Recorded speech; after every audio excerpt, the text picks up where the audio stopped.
Thank you so much. Without wasting much of our time, we're going to have an introduction of the people with me today in the studios. And I will start with a gentleman on my back.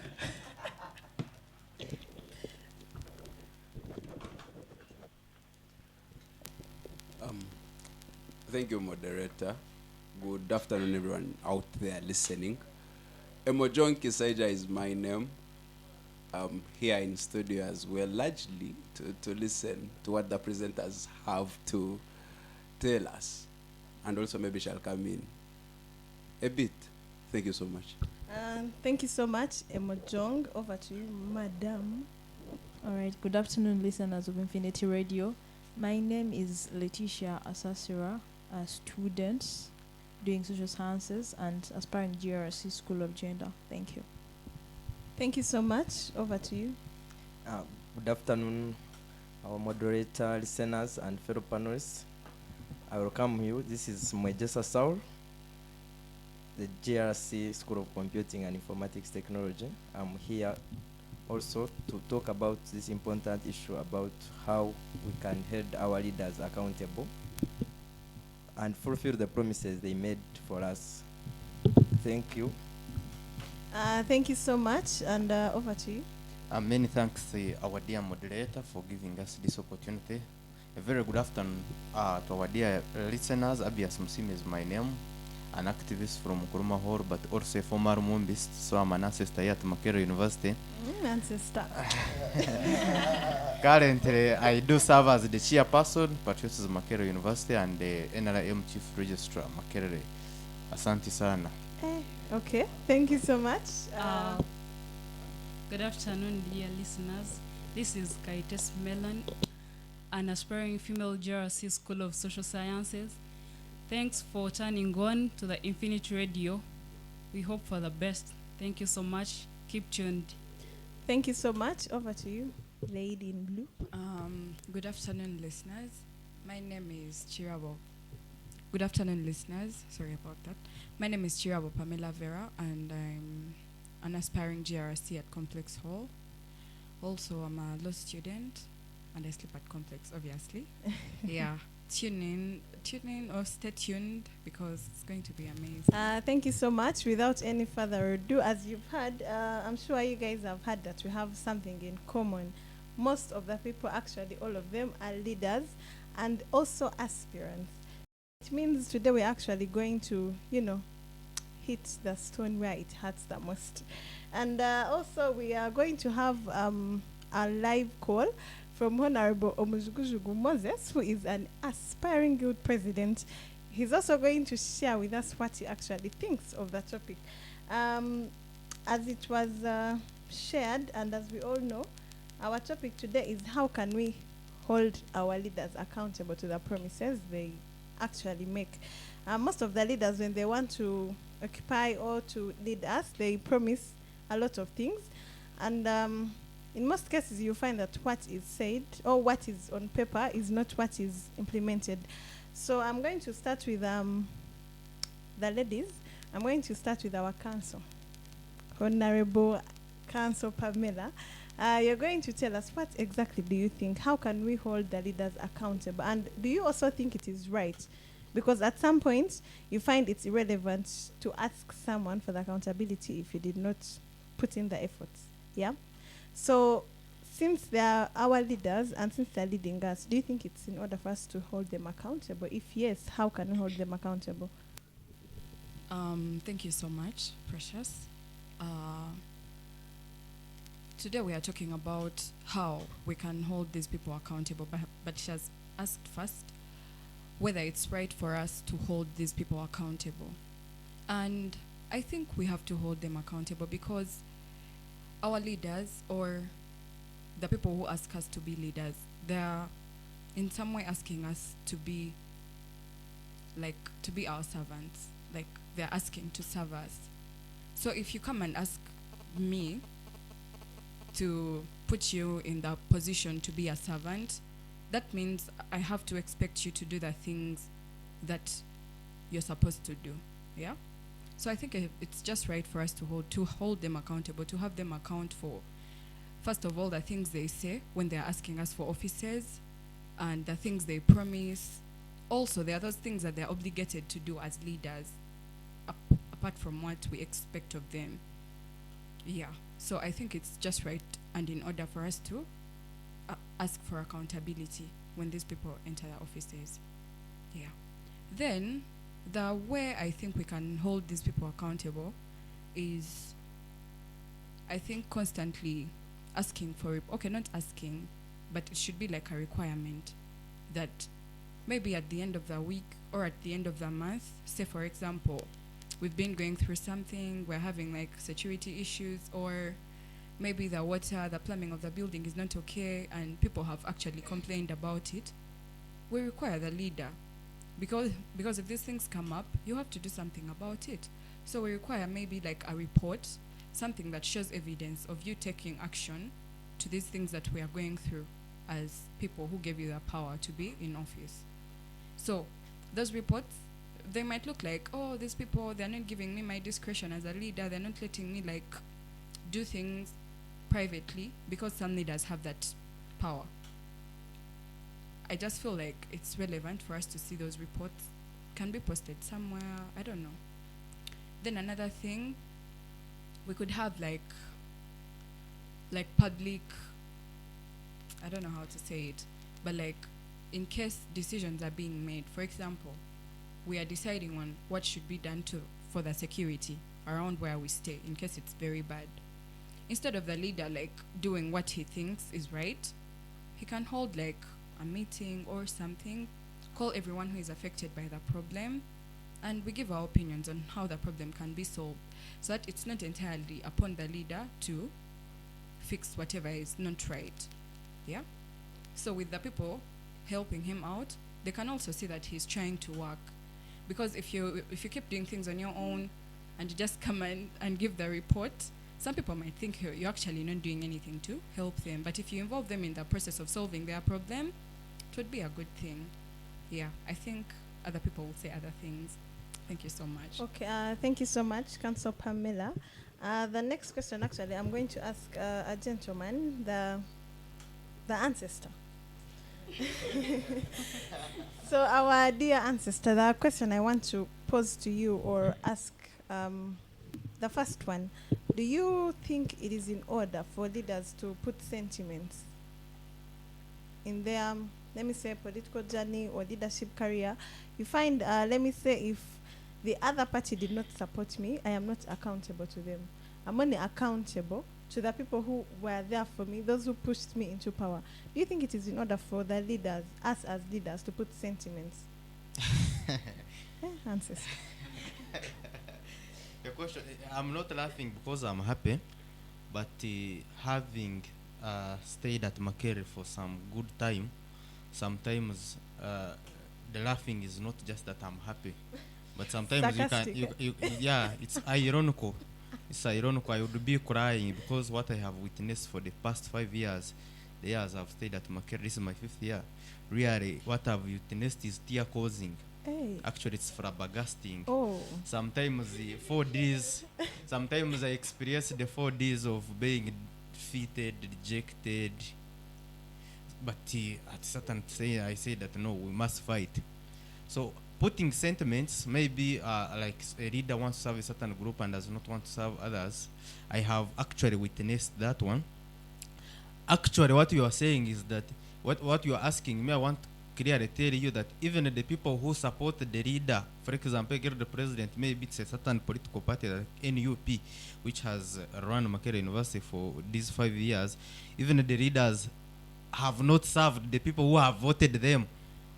They have served themselves. They have served their egoistic interests.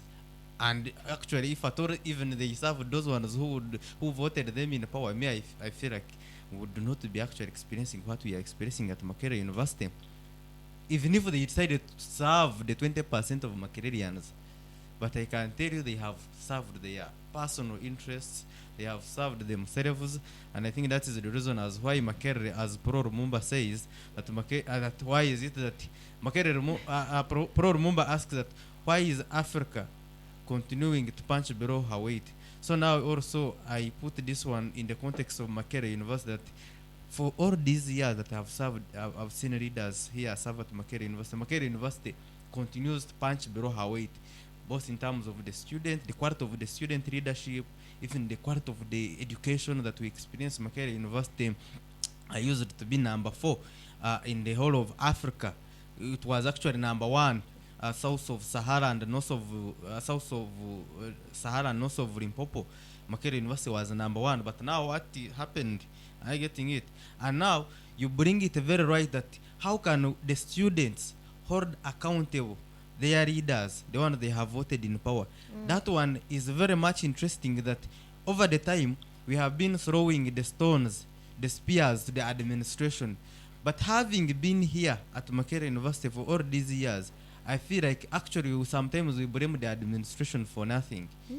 Yes, before we blame the administration, have we blamed those ones that we send into the offices?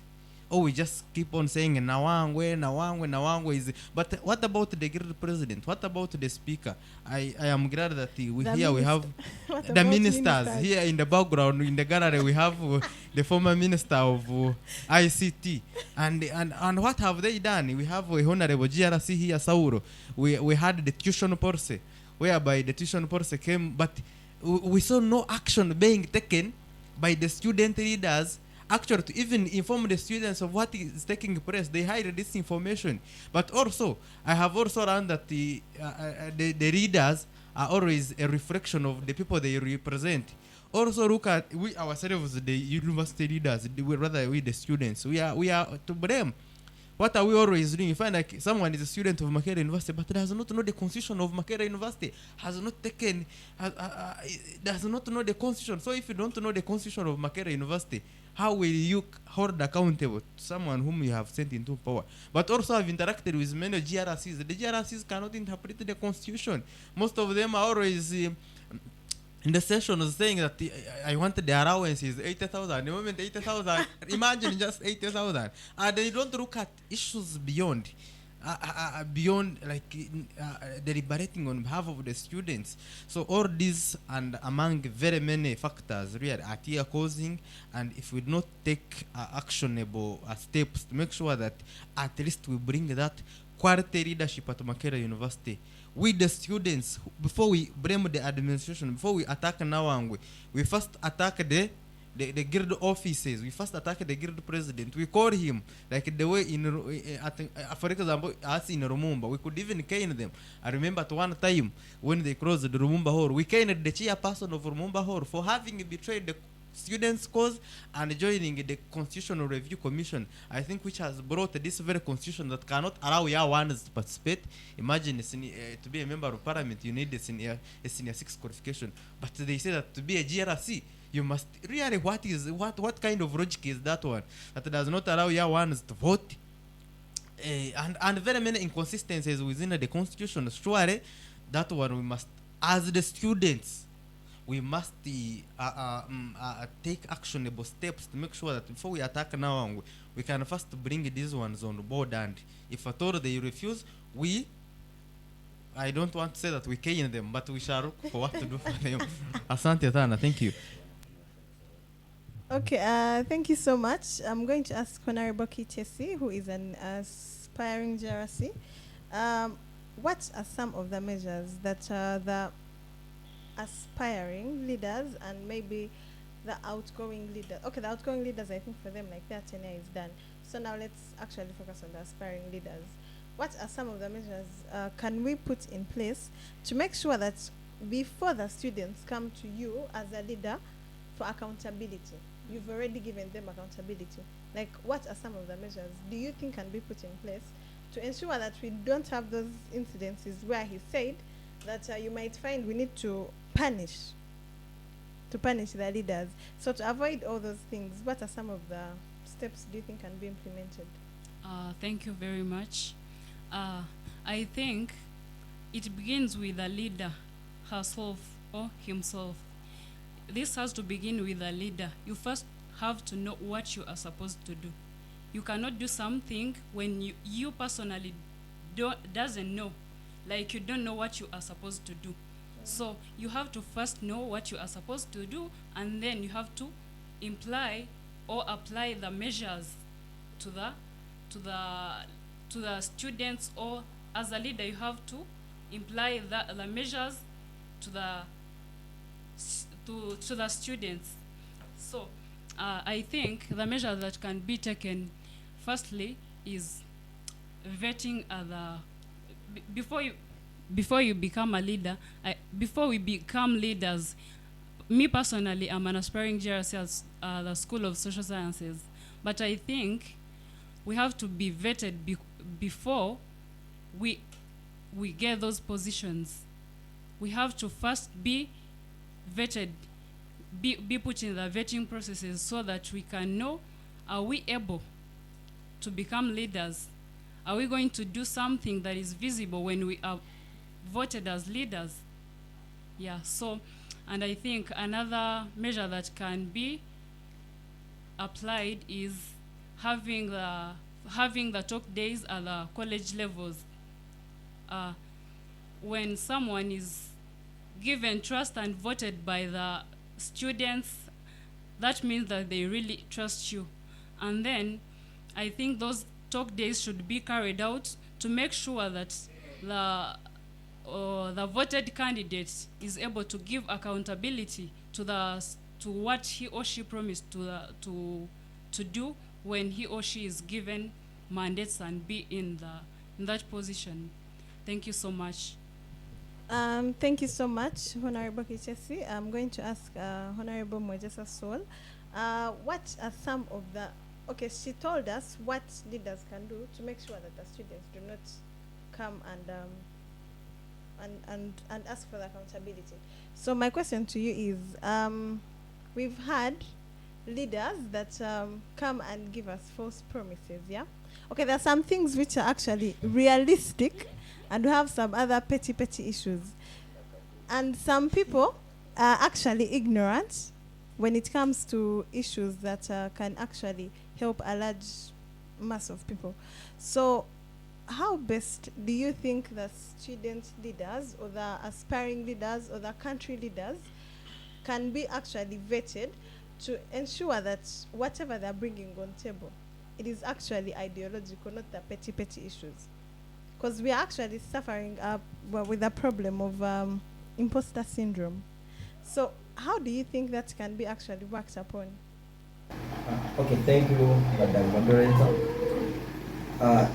Having served Makerere University at different levels and in different guild governments, I have also been held accountable somewhere. And I take that responsibility because also there's a great Churchill Winston said, a leader who doesn't take accountability, who is not responsible, or who doesn't take accountability of his actions is like a ship without a captain. You can't have a direction. And also maybe you can say there is this great Geoffrey Benjamin who said accountability is the measure of leaders' hate. So it means accountability is usually now used as something they can use to judge whether you have worked, whether you have performed to your expectations or not. And there is a big difference between accountability and responsibility. Those two things are usually confused. Accountability is all about, it's result-oriented. You want to know what are the results of your actions and your decisions. Then responsibility, do you do what you are supposed to do? And usually we confuse those things because responsibility can be shared one, but accountability it is individual. I'm the one who can be accounted for. Or which I can do what I want, I can perform well my responsibilities, but being a shared responsibility, I might end up having negative consequences of what I'm supposed to get as a result of doing that action. So I also feel like leaders, the issues we have is we neglect the key principles of accountability, which are described in the 5 C's of being clarity. You have to be clear on what you want to achieve, your goals. You can't come here and tell us you want to provide lipstick to all Makerere University girls. Or just on ex post and find that's your manifesto.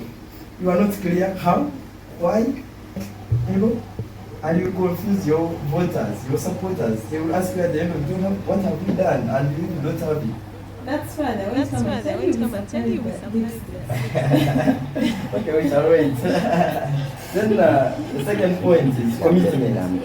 Commitment is very key, especially we saw it with this shift from physical to online. Nowadays, someone can be persuaded just by friend man, he can be a leader.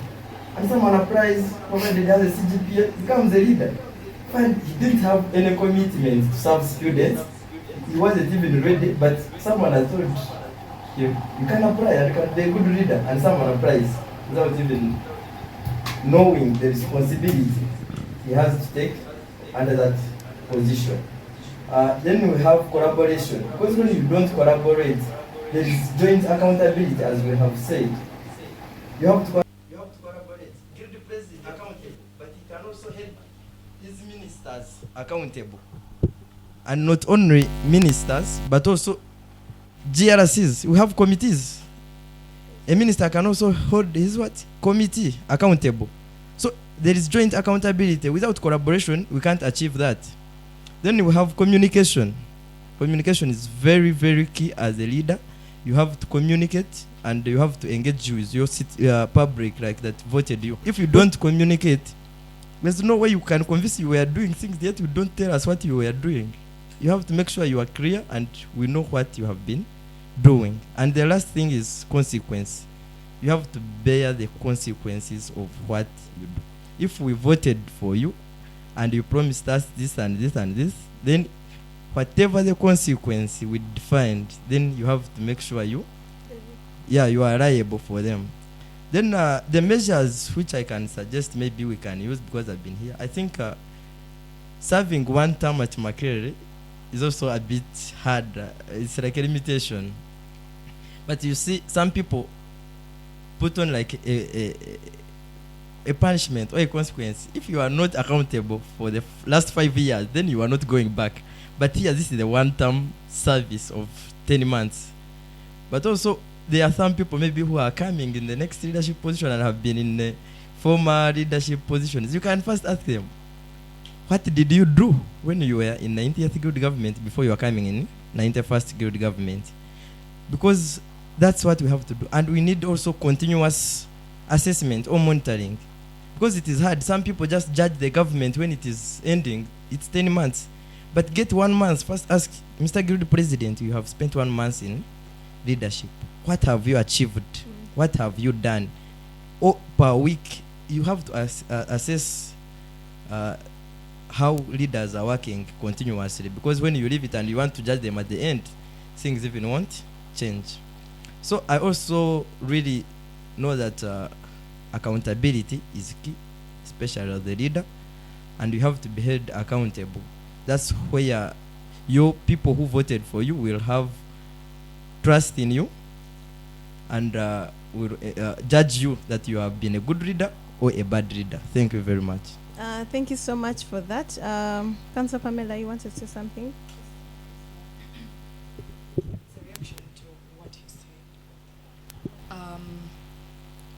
Now, our colleague, what's your name again?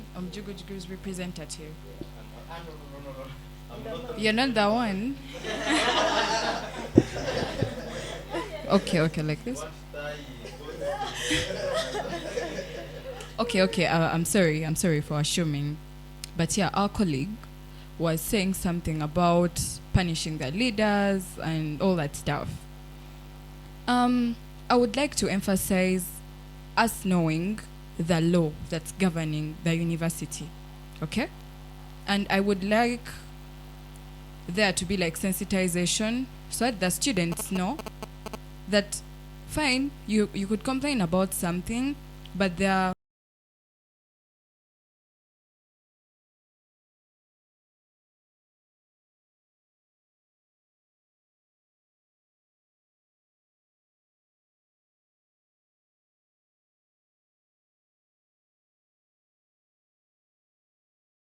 Because as a GRC, I do not have the authority to go to estates and ask them to come and fix their water. You feel me? As a GRC, I do not have the power to go to DICTs and ask them to fix the Wi-Fi. I have to go through the warden, or if I want to access estates, I have to first ensure that maybe I've spoken to the guild president, like through a report or a letter, and he will forward a letter as well to the Students Affairs. I don't know if you guys know about that. It's led by the Dean of Students. So the students, before crucifying the leaders, or before asking them for accountability, or before like demanding things and trying to punish leaders, because you can't cane me, man. What do you mean you want to cane me? What do you mean you want to Just cane? wait, I'm still speaking. So like what I'm trying to say is, let the students be aware that I do not have the power, me as a GRC, to fix your problem. But I have the power to talk about it. Which power you, the student, don't have. You get? Because you can't come out of nowhere and be like, oh my God, the pipes are dead, and you go to the guild president. No. You have to come through me. I speak to the guild president, and the guild president reaches out to estates. Or the university council, then the university council probably allocates funds to fix the problem. Yeah? So before you crucify a leader, you have the mandate actually. The constitution is online. You can go and read it and understand the actual duty that the leaders have to perform. Don't crucify me for things I can't do. Right. You can crucify me for not extending your matter to the people responsible. Oshtegede? Thank you. Can I react on that? It's okay, it's A quick okay. one. Just want to take you back last semester. Last semester, students themselves, without the participation of leaders, the leaders you're going to vote right now. But last semester they were not leaders. Yes, last semester, government students staged a students' demonstration. I didn't say a guild president, I even didn't say a speaker. And I want to tell you that within just a days, they got their allowances. You were saying, yes. But some leaders were there. Which Yeah. leader? Did you see some? No. Their leader. Did you see the guild speaker? The Mugosa president. She was there, right? But majorly, the campaign was run by the students. Okay. And even previously, me personally, I have participated in those demonstrations. We have actually, the last one of the other semester when Maseruka was the guild president, we went and picked him from his room. He was hiding. I want to tell you that the power of the students in holding accountable their leaders, but not just leaders, after getting power and they go and sleep. I think you have also even heard about that the only language that Makerere University listens to is Wewe. Because every time that we have tried to show the students power, even without these leaders, we have seen things work.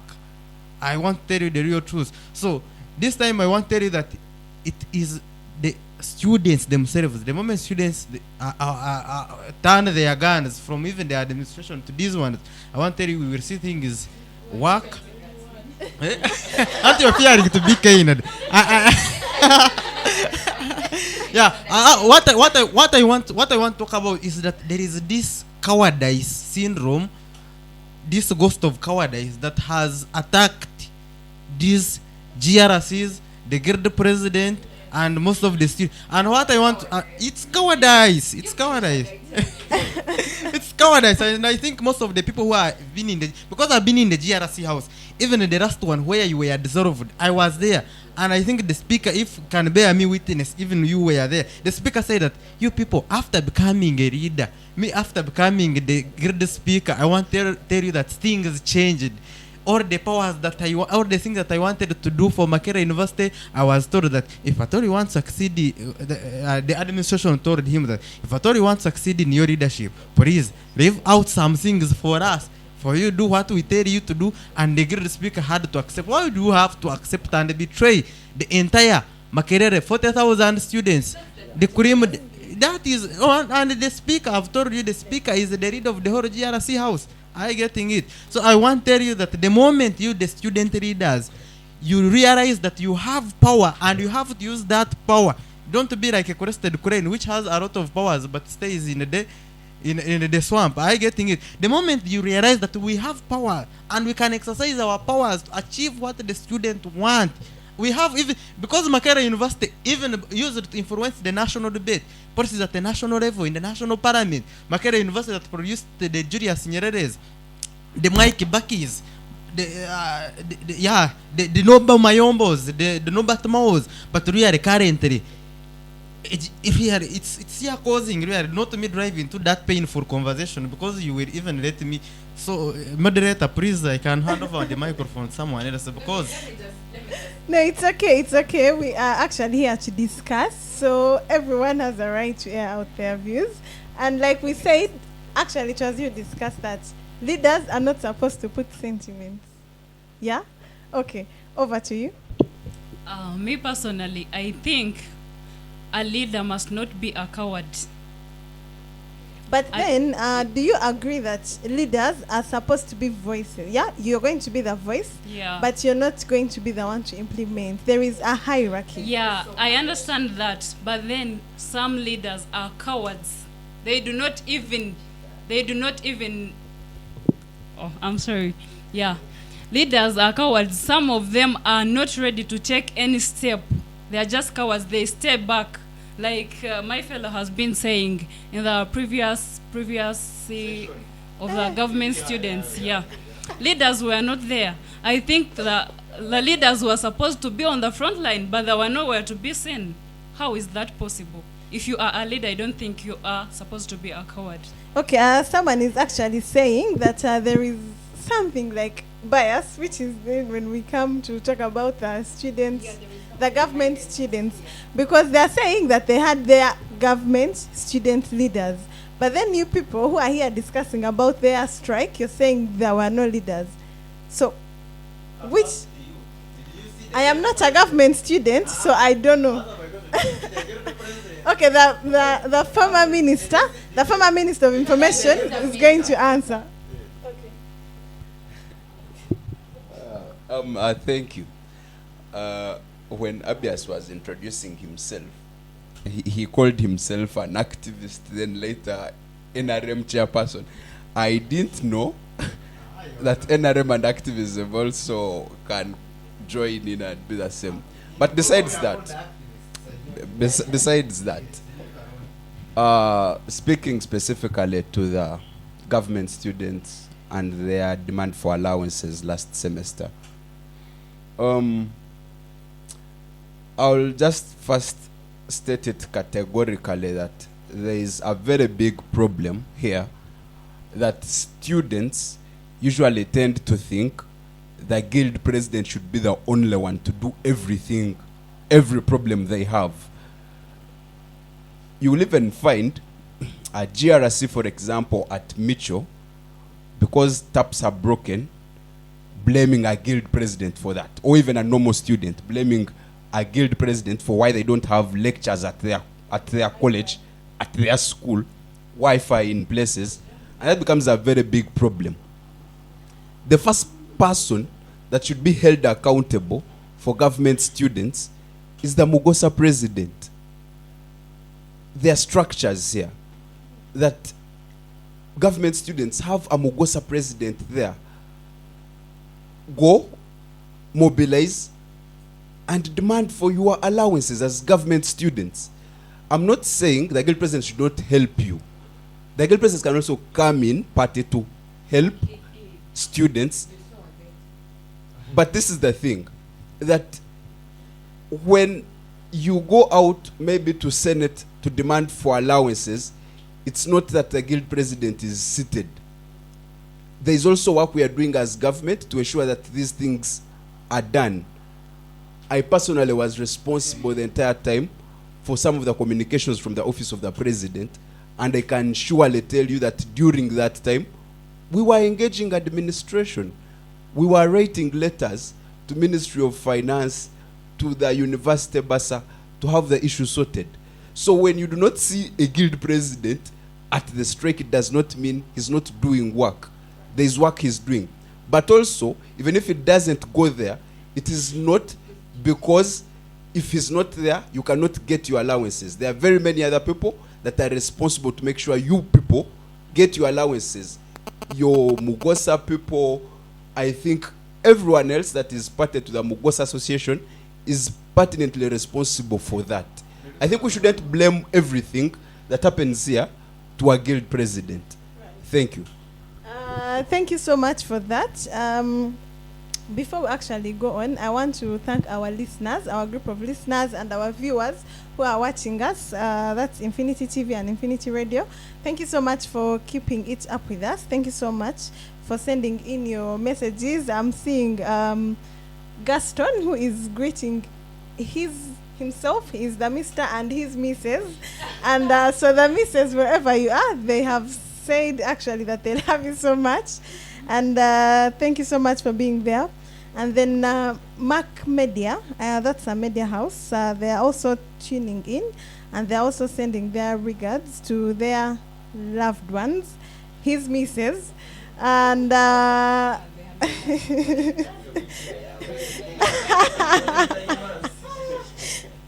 and the people in studio with me actually saying Valentine's month. It's okay. And another reminder for those who didn't receive flowers, we actually still have your flowers. Those who are listeners of the talk show. And Honorable Kitesi, they've sent their greetings.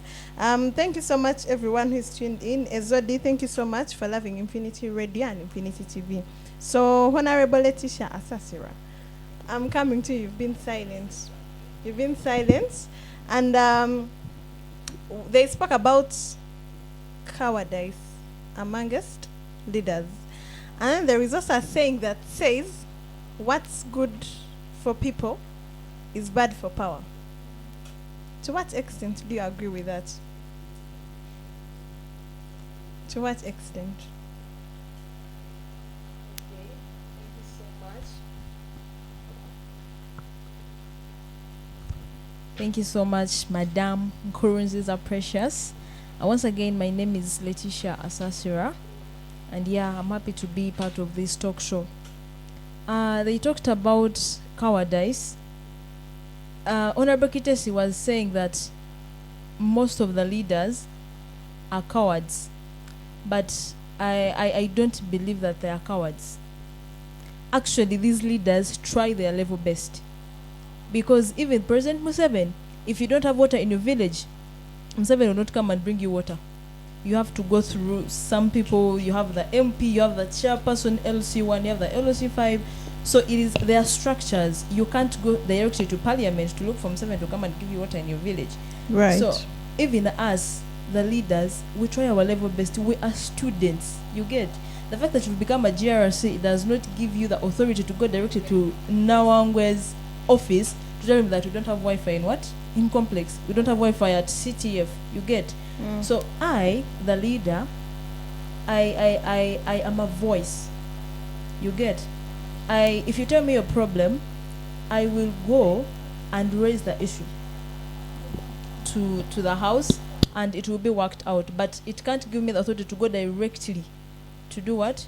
To act immediately. So I don't believe with it. I don't believe that leaders are cowards. Okay, back to the question. First, Faith, give me a minute. My question is, people say what's good for people is bad for power. To what extent do you agree with that? To a larger extent. To the larger extent. Yes. So could you give some reasons? And do you think if someone is given the mandate to go and discuss or deliberate on issues for which can benefit the people, and they reach in the House or the Parliament or any leadership forum or platform that is presented onto them, and then they do not present your issues because they are bad for power, but they are actually scared, because in most cases we all know that leadership is sacrifice. If I'm going to bring henceforth your issues, it might actually cost me as maybe a member of parliament or maybe a student leader. So do you actually expect the leaders to continue sacrificing their lives and also their personal things for the people they are leading? Or at some point, do you actually agree that it is somehow important or best for you as a leader to be a coward at some point? No, it's not. It's not important for me to be a coward. I actually think that we should always present. We should always present the people that we lead, right, because they have sent us trusting us. You get? So So as a leader, you don't mind it costing you.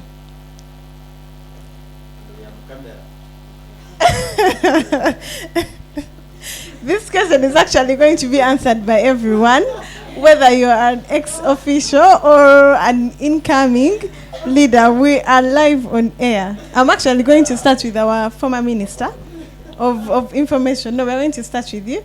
So the question is, it's a statement. What is good for people is bad for power.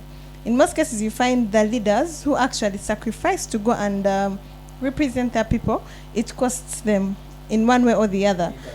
We can talk. Okay. Last year, right? It was last year. Last year, Honorable Martin Oteba, who is the chairperson of the College of Computing and Information Sciences, and Honorable Besiga Mukamasila, who was the chairperson of College of Agriculture and Environmental Studies, they were actually suspended from the university because they were actually trying to fight the fees policy, right? If I got it right. So do you think other leaders should actually come up front and also they actually talk about the issues that are pressing their people and it costs them their lives, like your life, your personal life, social life? Or they should actually go wherever they are sent to represent them and be cowards? Should they be cowards or they should actually be the sacrifice that they're supposed to be? Wow. Yeah, but here's the thing. I think first of all is that we have to agree that the Makerere we live in now is not the Makerere that was there during the Norbert Mao's time, the time of Dombo, when there were guild presidents, the time of this MP that speaks a lot of English, Mukasa Ambide. Yes, like, I admire it a lot, of course. Like, there was that freedom that these people had to freely express themselves. I think we work in times where, unfortunately, the administration somehow has a very big hand in student guild affairs, in the activities we carry out, in what we say. And I must say it's unfortunate. But however, even in circumstances like that, I think we've been able to work around those to, first of all, achieve some things, even when we're working under those circumstances, but also try to, regain our freedom. I think Martin Oteba and Sila, one of the issues that got them suspended was, how they came out to talk about the fees policy. Yes? Of course, we all agree it was harsh and to some extent needed deliberation from the students' guild. What are the student leaders talking about it and what were we going to do about it, because it was something that was not favorable for the students here. Let me first conclude. But you realize that the president, the academics minister as well, approached the same fees policy just with a different maybe approach and got it through. Students were able to sit for exams even when they had paid at least 60% of exams and the fees policy was rescinded.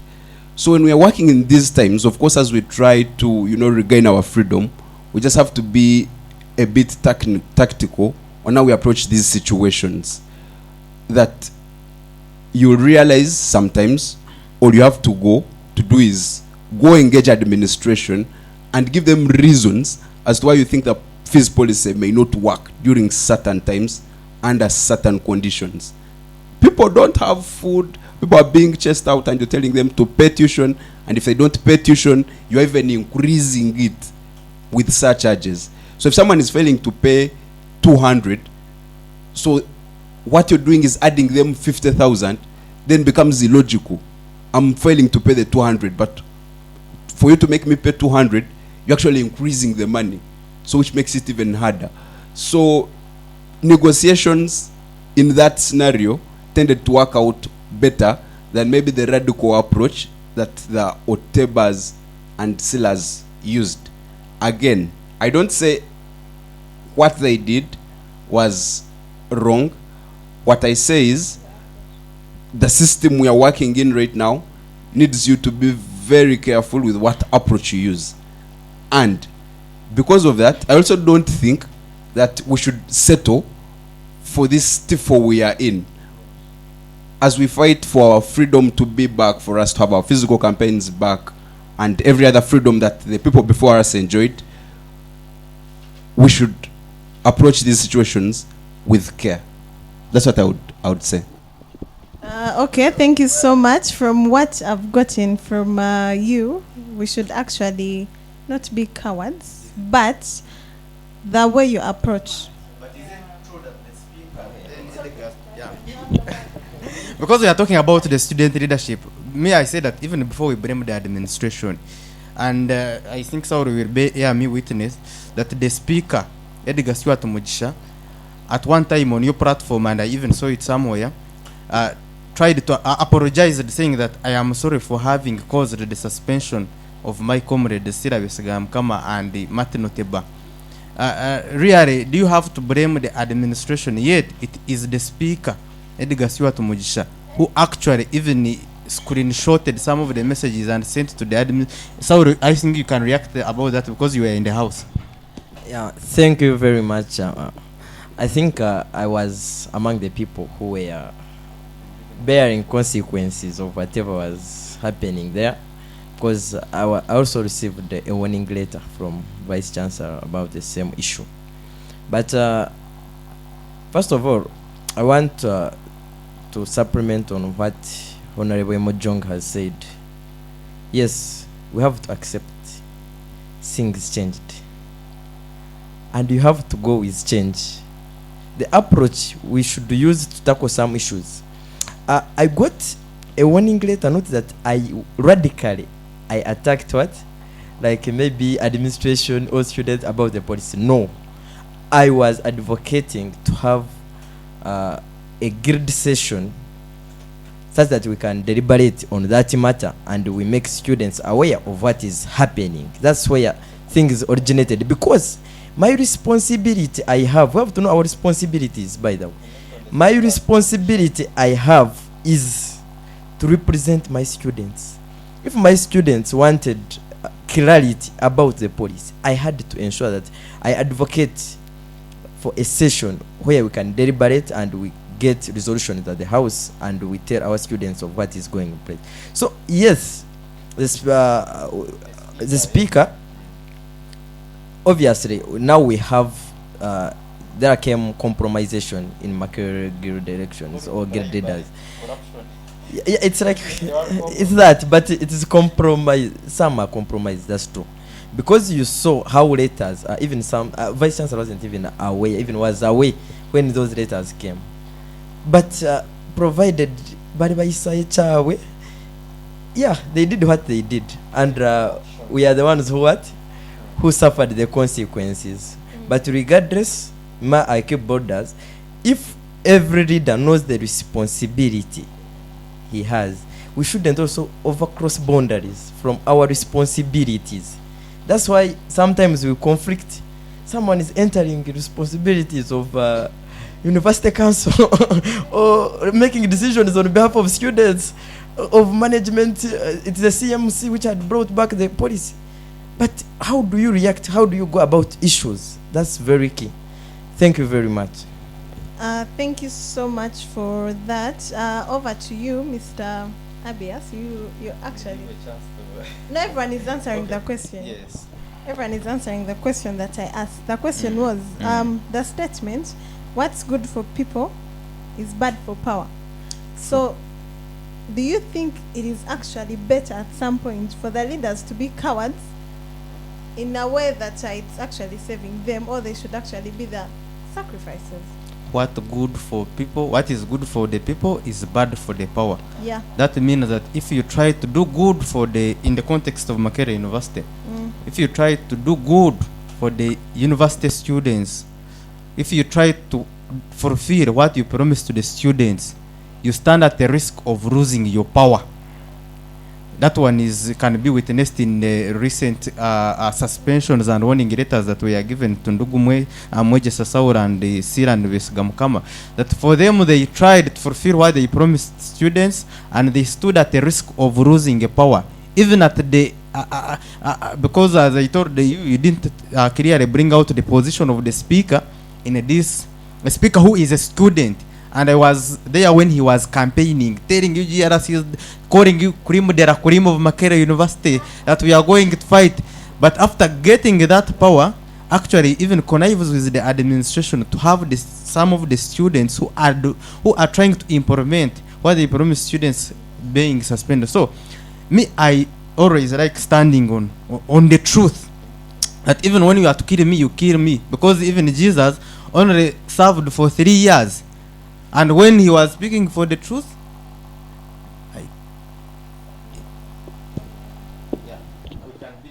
sorry to cut you short. Yeah, Omujugujugu is on the line. No, he's already on. So we can, Honorable, good afternoon. Hello. Good afternoon. Hello. Can you hear us?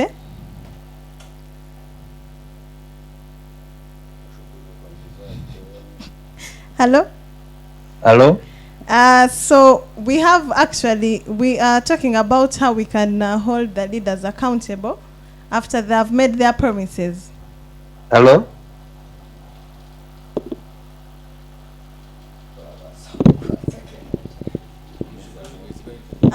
We are actually going to go on with Mr. Abias as we try and see how we can reach out for him. Yeah.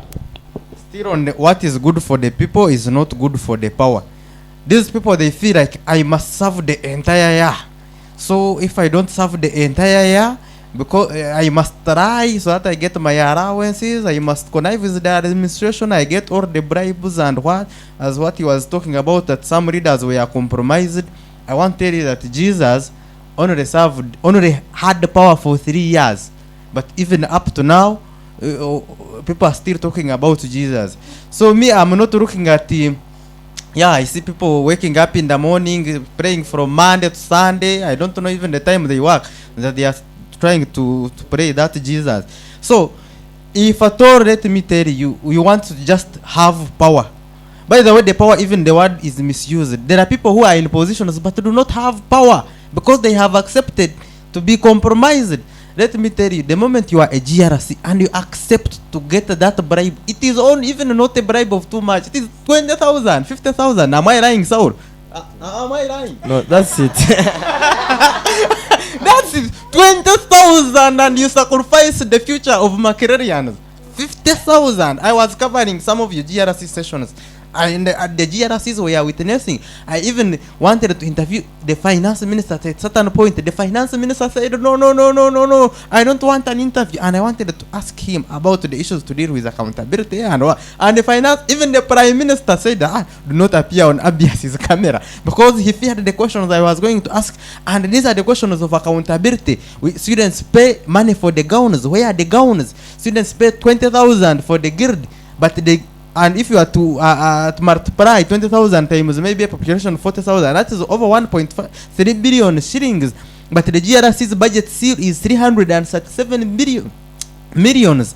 337 millions out of 1.2 billions. Where is the accountability of that money? That money is the one you always use to bribe these leaders. 20,000 struggle na jivako na gamba mfe. I getting it. So these are the things that we are talking about, and all these things sometimes we are talking about diplomacy. I think I'm one of the best people who love diplomacy. I getting it, negotiation. But sometimes you have to negotiate with people who are willing to negotiate. If the people you are negotiating with, for them they are not willing to negotiate, you have to choose other means of action, and we have chosen those means, and they have worked.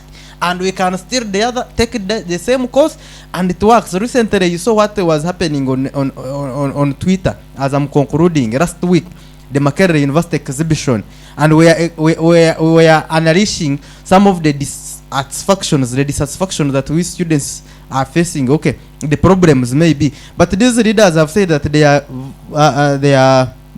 are voices to the students. I want to ask the GRS of complex, did you take an initiative even to at least bring out some of the challenges and that she's aspiring? Yes, she's aspiring. You are saying that you are a voice of the students, but did you but did you at least, because you will speak with facts here, I getting it, did you take an initiative to at least throw, you are not in the guild house, because for you once said that I want to serve students when I reach there. Let me tell you, in leadership, by the way, we have what we call formal leadership and informal leadership. Informal leadership is that now, short legend, okay, let me talk about myself as Abias. Previously, I know I was running various campaigns on social media. I getting it, and I would be able to mobilize students. Let's do this, and we would see things work. So at least now, when I'm going into the leadership, I will be able. Students can see that at least you have been doing this. So for you want to go into that leadership and you start working, did you take an initiative to at least bring out some of the challenges that students are facing into that campaign? Thank you. You can answer that, and maybe.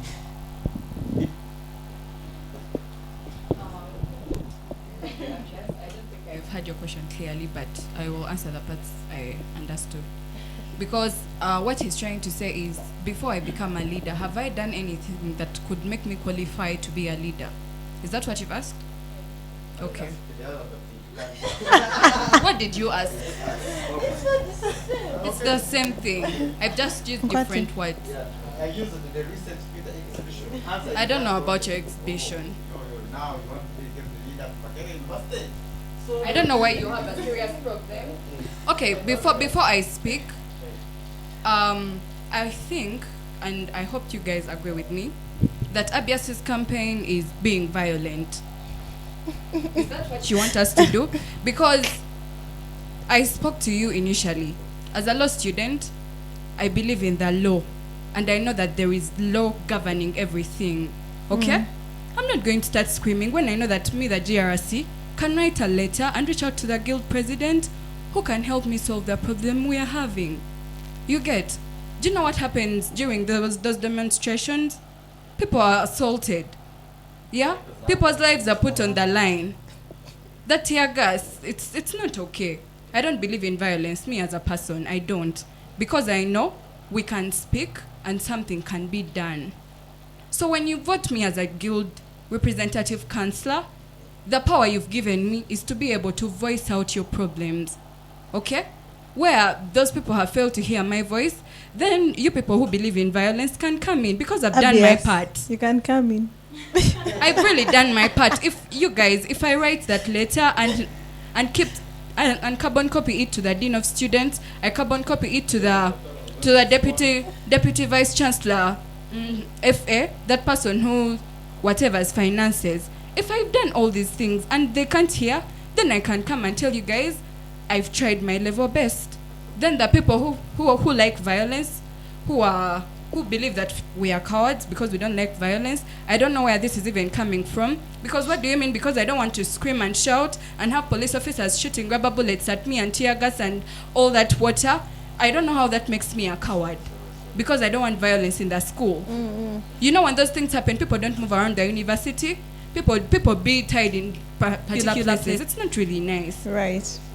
Okay, thank you so much. I'm going. But I hadn't submitted one on the thing I was supposed to submit on. Oh, sorry.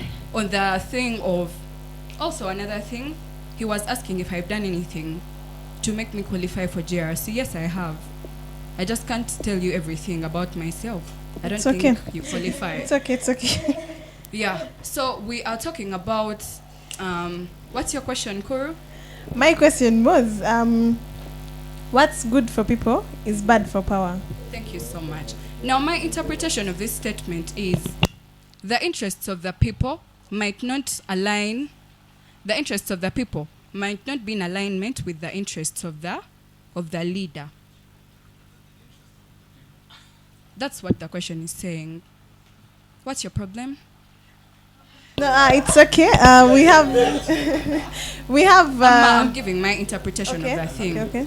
She's saying what's good for the people is bad for power. And my interpretation is my interests might not align with what the people want.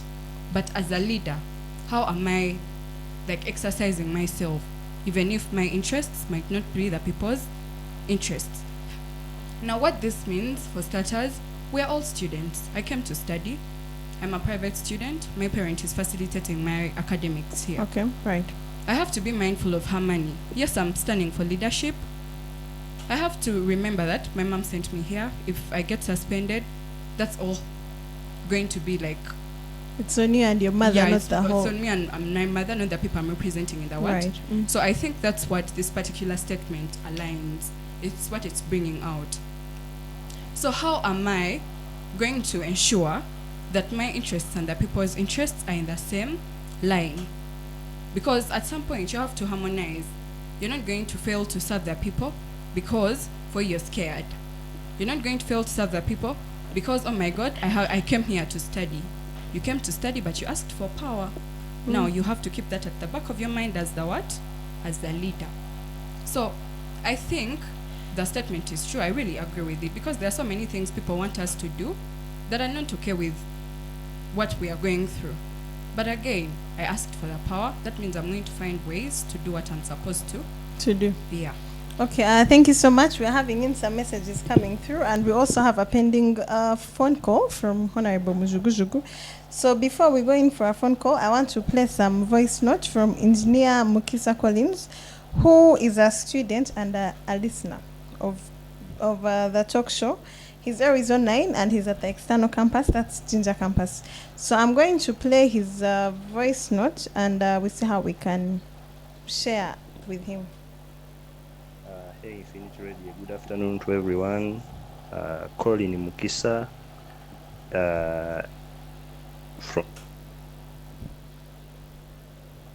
from Makerere University, Ginger campus. Well, it has been a great show. However, I'm having some 2 to 3 concerns. One of the honorables talked about students counting or students holding leaders accountable. Well, that is something important, but us as students, we are having one issue that I don't know what would be the steps of the university leadership to curb. We are having a problem whereby leaders tend to create inaccessibility or a leader being unapproachable. After he or she has passed through as a leader, or immediately they get to office. This is where a leader will be hard to reach. You can't avail him or her, whereby they will be instead be using people. You will be at university and you're like, when you want to reach the guild president, you have to pass through Mika, you have to pass through Colin, such kind of stuff. So that's one of the things that I'm seeing as a student that have made our leaders not to act right in some cases. Secondly, me personally, I have a feeling that some of our leaders we vote for just want to come to office for financial interests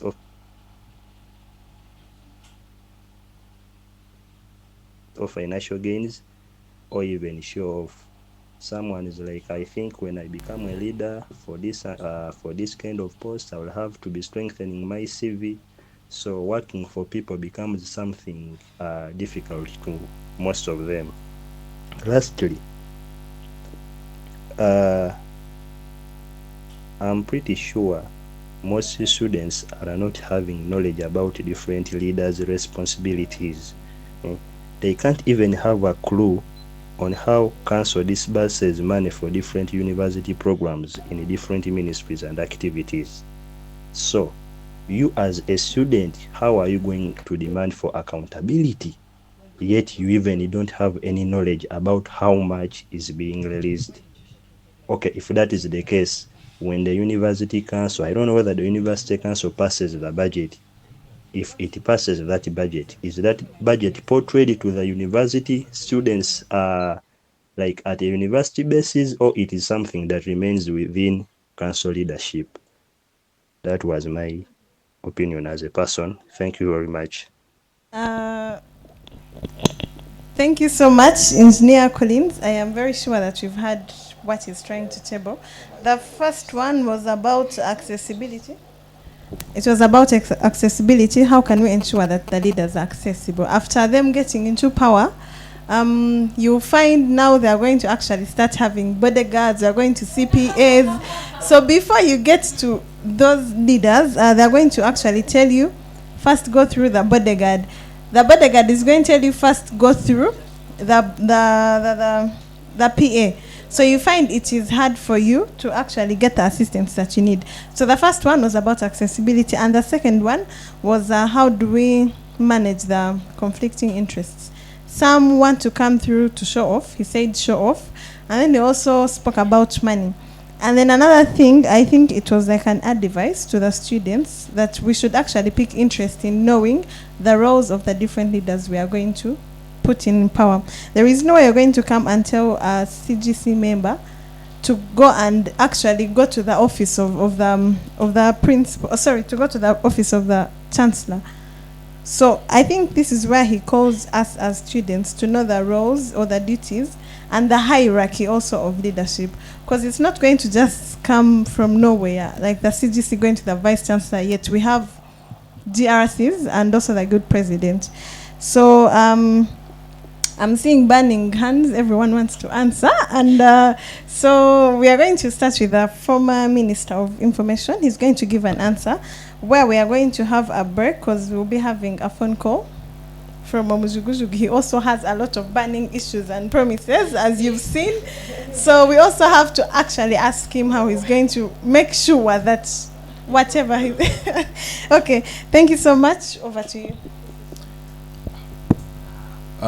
Thank you. So I think I had not yet gotten a chance to engage about accountability and students. So I think I'll use these questions to engage on that. I think the biggest problem that Makerere University has is its students.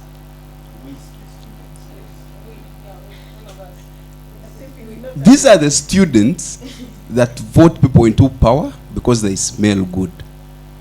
These are students that vote people into power because they danced for them when they came to class. Yes? These are people, these are boys that will vote a girl into power because probably she's pretty.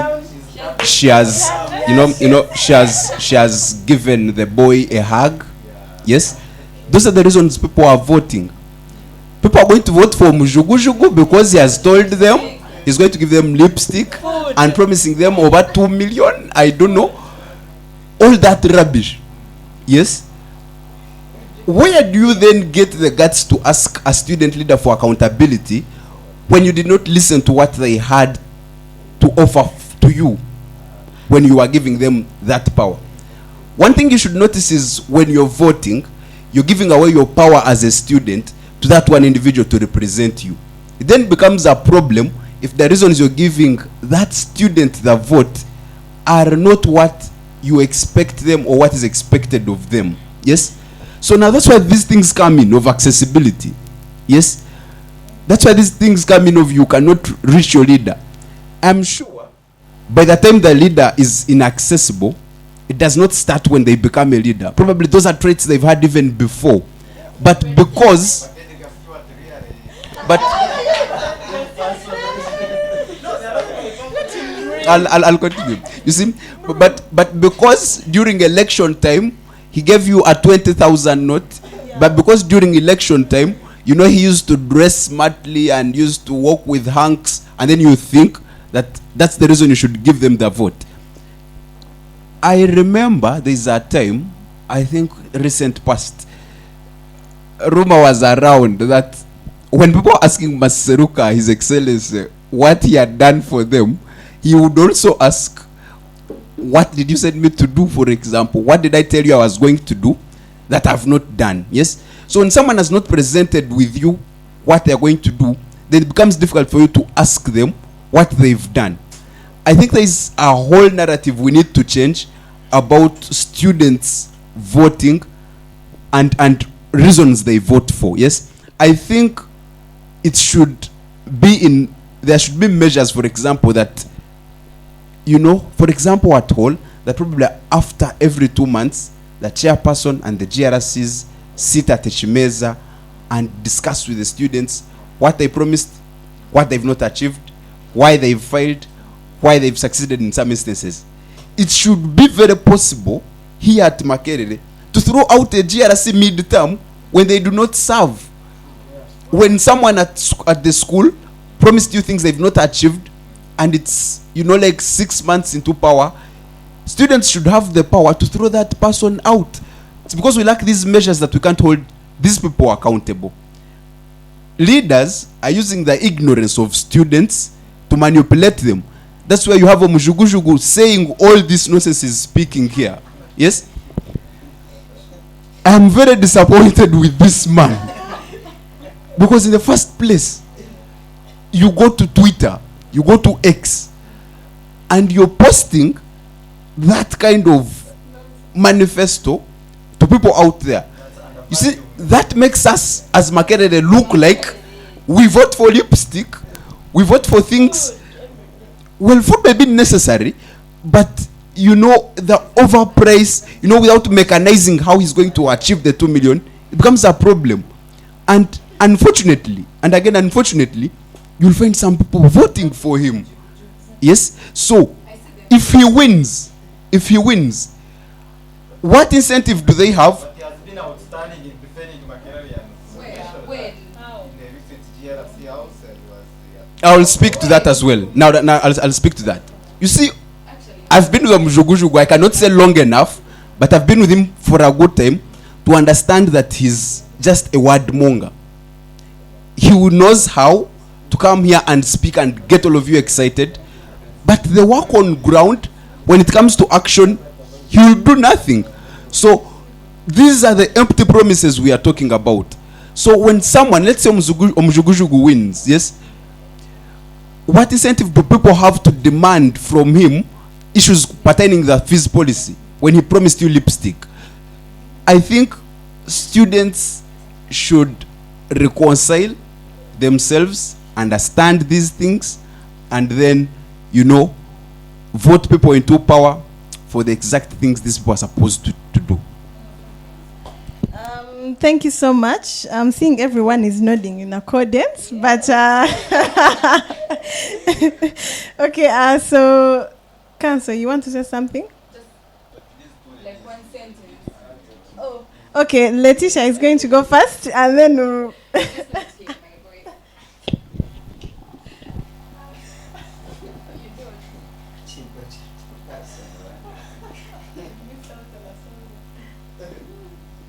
All right, thank you so much.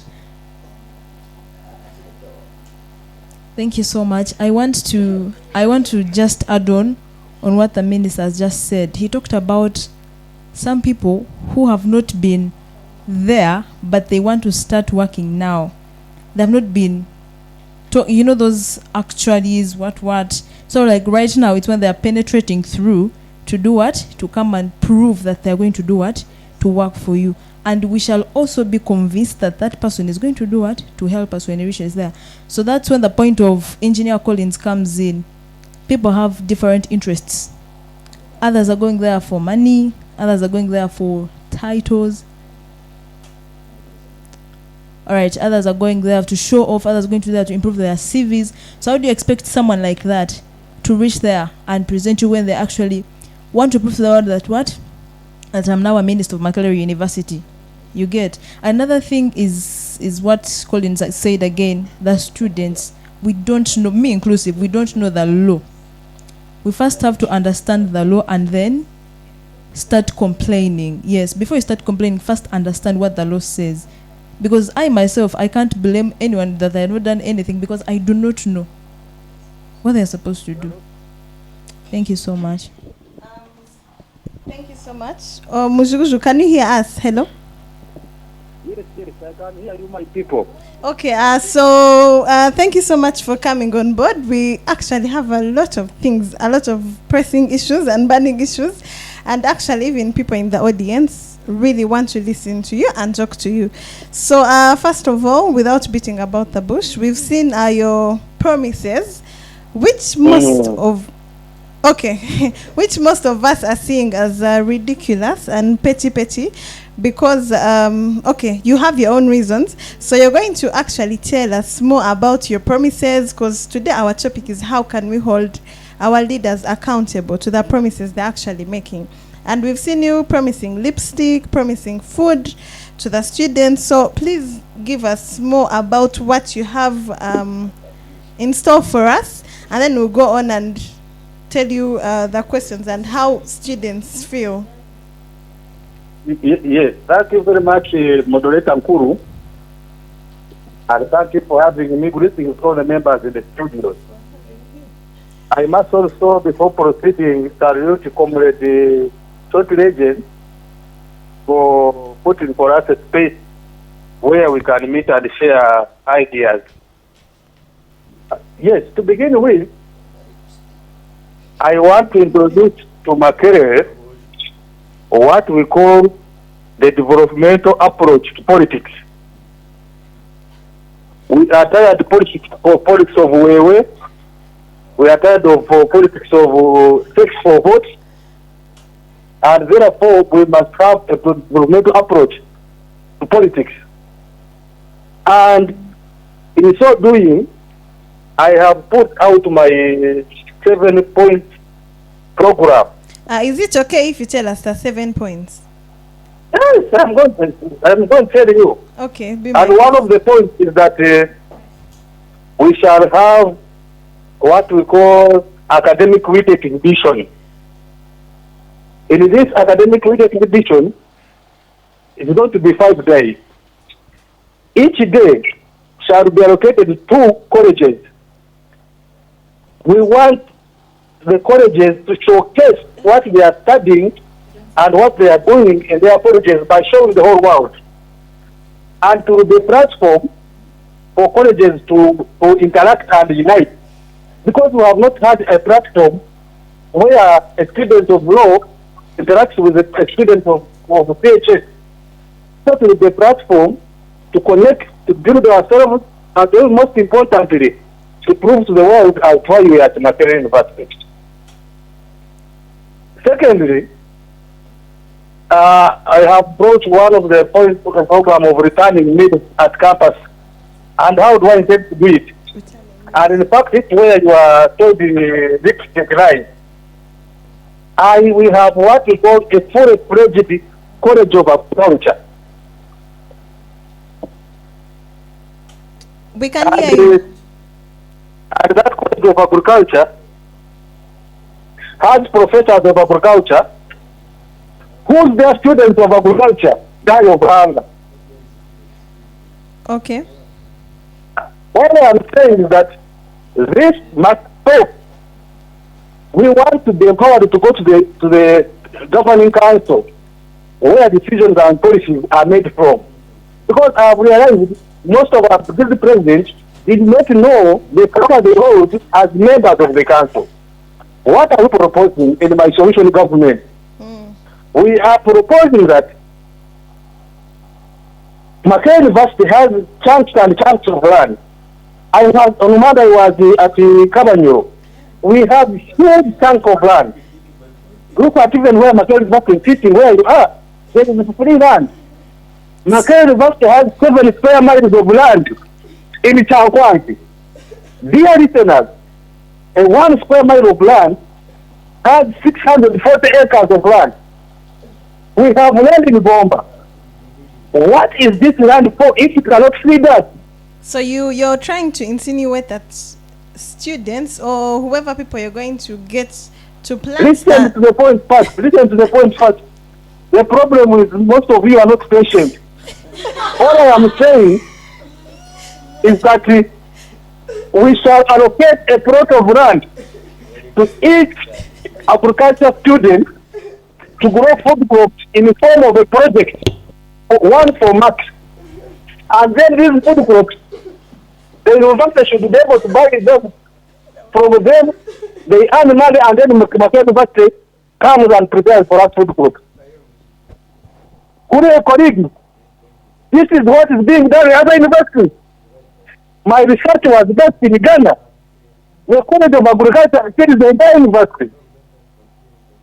This process of having our professors of culture with 15 million every month, they go mushrooming around, going into saunas and going with young girls, must immediately stop. This is the doable for it. I am saying every morning, every student should be given healthy breakfast,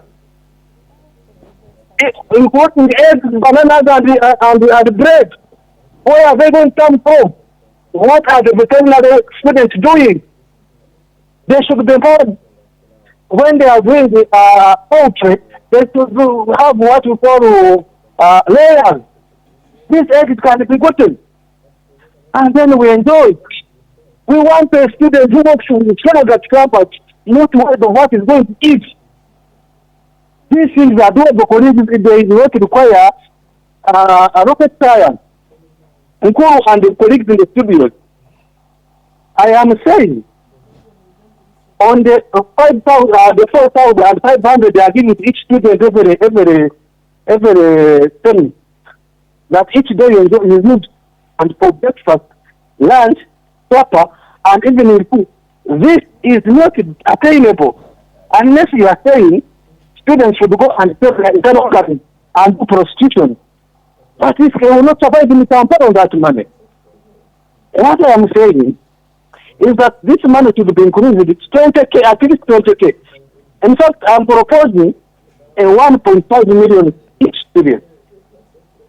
Then a student should be given 1 million. This 1 million is going to handle your printing services, to handle your lipstick you are talking about, to handle all the other nitty-gritties. So a student will be feeding cattle faster at campus. 500 shillings should remain with the university. Honorable.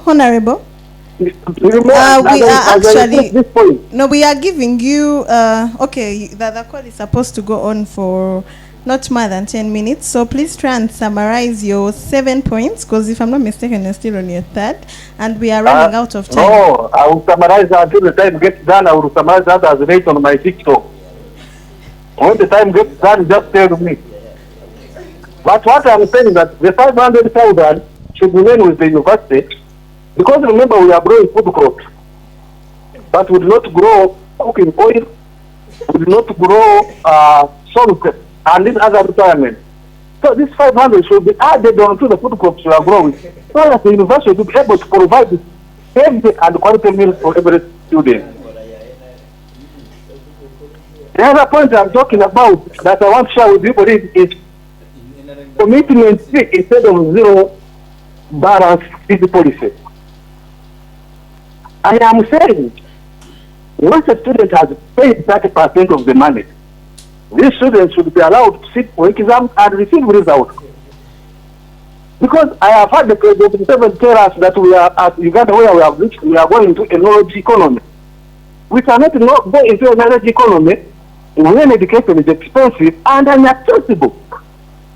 My idea is, once a student has finished, and at one time to come and fix for the judgment, in my view is that a student to come for those documents would have identified a job opportunity anywhere. It will be easier and comfortable for him to go and borrow money from maybe a financial institution and comes and picks those documents. He takes the document for the job. He starts earning and paying the other financial institutions. And this is what we call a win-win deal. Makerere University would have gotten its money, and the student would have gotten his documents, knowledge and skills, and is going to go to the country.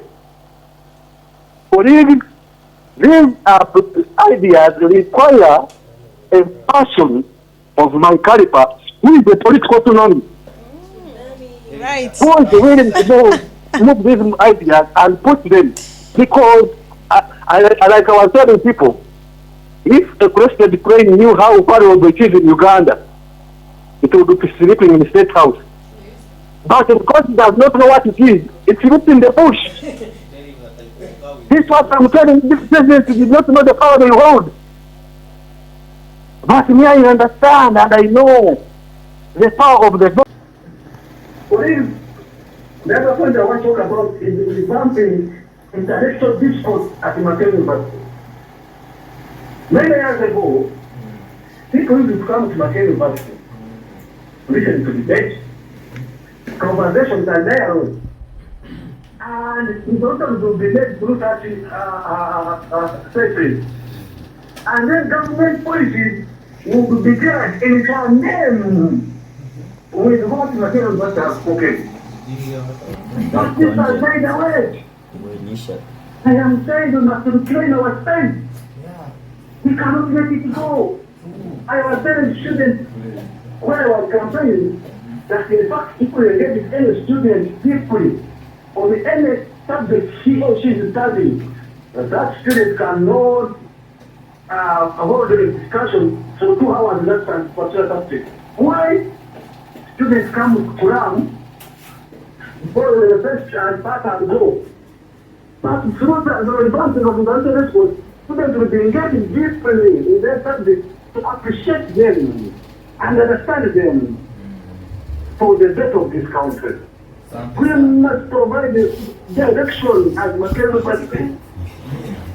Colleagues, it is very important that you align with me to develop and retain the lost growth of Makerere University. We must make Makerere University great again. The other point I want to share with you is the issue of constitutional amendment. In Guru, I am told you do a 3-year course and many outcomes there. Do you know the current course system does not allow a final, for example, in 3rd year and a 3-year course to contest? The same course system does not allow it to contest in year 1. Meaning that you are men with only year 2 to do a leadership opportunity. So anything that can do during that period of year 2 and maybe do not go through. It means your political life at Makerere University has died or has gone like that. When we are saying this kind of decentralization, we shall not allow it to read constitutional amendment now. Because the Makerere University is the level of population of Uganda. All those people are seeing in government in Uganda and around the globe. We shall not be in charge when we have not groomed. So through our constitutional amendment, we shall start grooming leaders through fund spirit training sessions. And this cannot be done through constitutional amendment. I will show you an example. There's a time last semester when we were faced with challenges. Everybody was annoyed, every student was annoyed. We looked for the leadership of the students who was nowhere to be seen. What I did as a leader of opposition, I moved the motion in the house.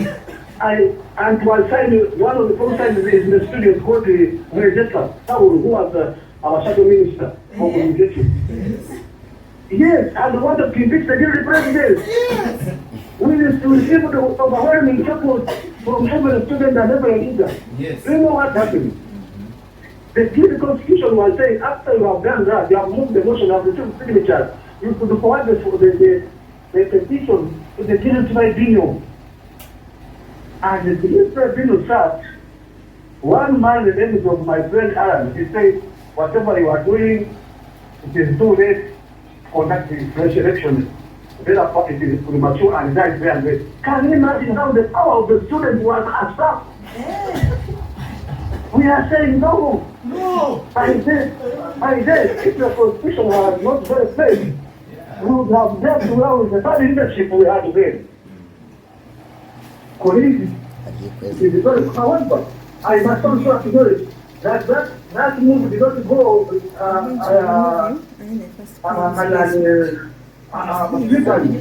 because when we read the body, they are not thinking for the very first time in the history of Makerere, students were able to receive their government allowances on the first day in the nation.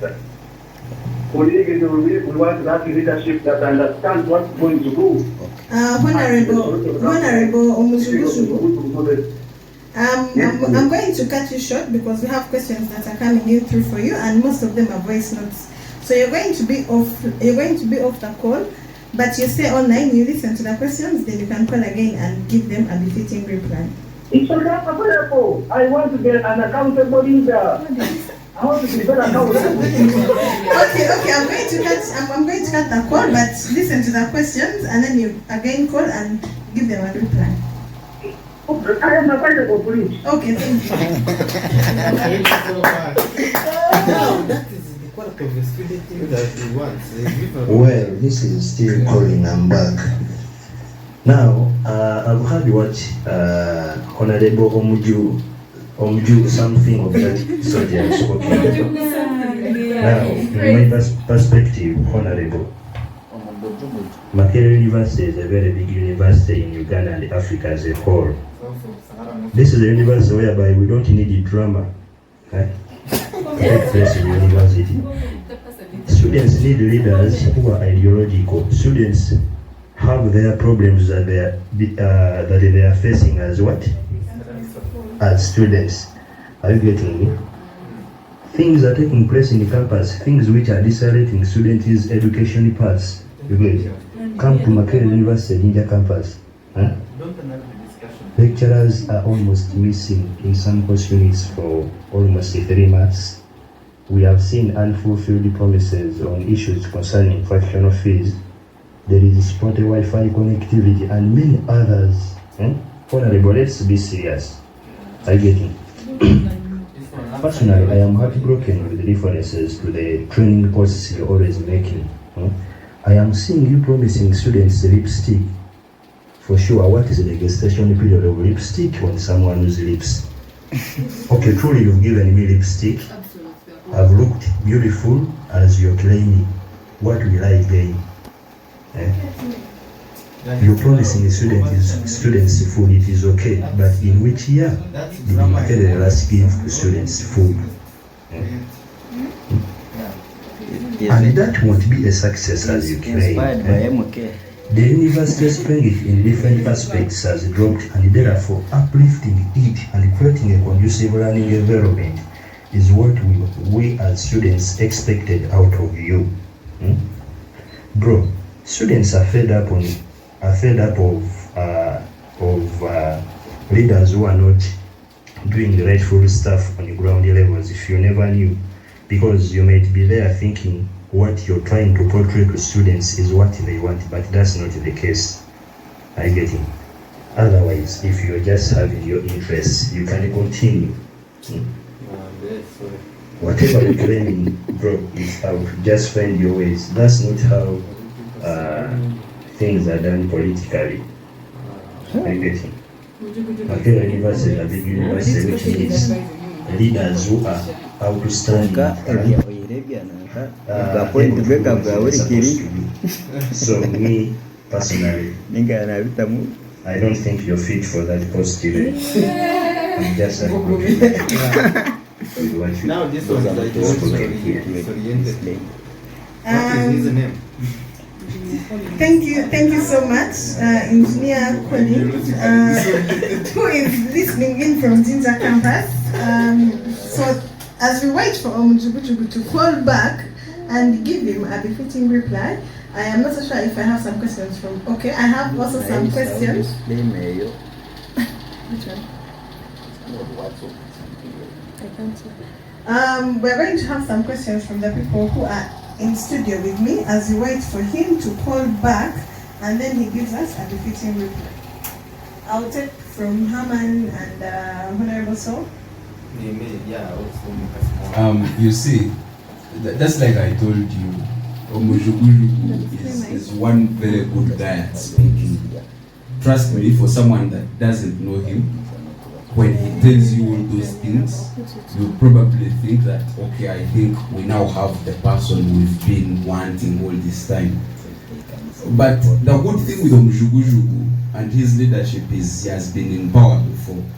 So I think to test what he has done, to test what he's capable of doing, is to look back at what he has done with positions he has held before. In the 90th, Omujugujugu has been the GRC of the debating union. I am a member of that union. there are very many things Omujugujugu promised. Things like, you won't miss any tournament. I cannot be GRC and fail to go to Zambia to participate in a tournament. That, he presents that picture, I think, the dream world of what you people want. Ask him for results after 10 months of him in service. There is nothing he has done. He will probably tell you about regulations being passed in the House, but those regulations were not because of his effort. It is because of the effort of the willing people in the union, us, that did those regulations, made sure they are on the order paper and drafted them. The only time Omujugujugu appeared in his capacity as the debating union representative is when we are going to collect funds from Mama. That is the person Omujugujugu is. He was with him in here. Your time is gone. Thank you. Omujugujugu will always appear there, of course, to attend and speak and amuse the public. At the start of last semester, the union failed to get a place where they could hold forum. Efforts to reach Omujugujugu were very, very in vain. You couldn't reach him. He was busy. He would tell you how he's in Imbarada doing his RDC duties. Yes? And promise people that the venue will come. Efforts to get the venue itself were not his. So Omujugujugu, in the first place, failing even on basics of getting a venue, failing to fulfill the things he promised for a smaller position like GRC debating union, is the same person who thinks he will do this. Omujugujugu again is speaking all those things because he knows those are the things you people want to listen to. Those are the things the students want to listen to. Those are the things that excite students. But when it comes to the work ethic, to the effort, to the results on the ground, there's nothing to show for the positions he has held before. He's already seen in Barada. Let him tell us what he has done there. Hey. Then you can now say he's fit to be the president here. Thank you. Okay, thank you very much. It was a pleasure. I served with Omujugujugu in the 90th grade government, and I was the shadow cabinet on the shadow cabinet as the minister for information under the so-called alternative government, where he was our leader of opposition. First of all, there are some things I like from Omujugujugu, me personally. First of all, what I like, first of all, he likes to be held accountable. He comes in space, in public, and tells you what he has done, what he's trying to do. But that's key, because you have to ensure that you are held accountable. But the problem is the consequences of the actions, of the decision he makes, are usually negative. Like the results that we get from his actions and they are nowhere to be seen, which are also blamed. So, as Honorable Emojong has said, this man is ideologically okay, and he knows how he can convince the Makerere students. Because Emojong said the biggest problem we are having as Makerere is us with the students who don't want to get informed. Right. There's one student who came to my inbox and was like, man, sorry, you're bad, you people. This policy came in your government. I was like, okay, what is this policy? He didn't know. He didn't even know what was it, what was even talking about. But the guy had something called this policy. It's bad, without even knowing how bad it is. But for him, he just wants to attack you, without even knowing what he's attacking you for. So, the level, like, the students we are also serving are the ones who have brought also Makerere to all this saga. And Omujugujugu using these promises, or the way his campaign, or the way he's bringing his manifesto out, for my supporting, and he can win a race from that because of the current situation or current state of the students who have at the hill. Because for them, they hear that. And at the end of it all, they will again fight back. Man, what have you done? Someone who has promised you lipstick, food, hat, and what? Why should you ask that? Provided he has convinced you and you have voted for. When he reaches there, he knows how to handle his things. So I also concur with Honorable Mojong, the students we are serving.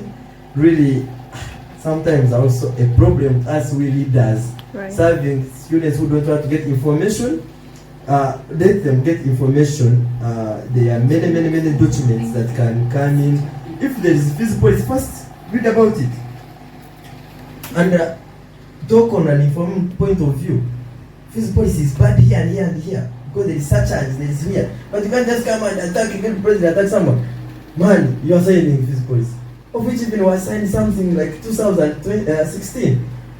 So let the students get information also if they want to get the results from students, from the leaders they send to implement them. Because you will help me accountable when you already know and you clearly know what I'm supposed to do. Thank you.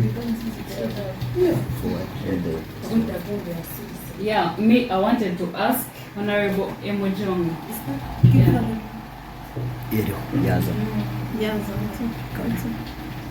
Yeah, you said you've been working with Honorable Omujugujugu. So I wanted to ask you, has Honorable Omujugujugu tried to amplify the student's voice and he has not been heard, or he has not even tried to amplify his voice to the administrator? Someone can answer that. I can even answer that because someone said that I'm the spokesperson of Omujugujugu, but I'm not the spokesperson of Omujugujugu. But you can be. But when Omujugujugu was speaking, Omujugujugu was speaking to my heart. And what he was speaking to my heart, because Sound like an accomplice. no. The reason Omujugujugu will forgive some characters because they are ideologically malnourished. And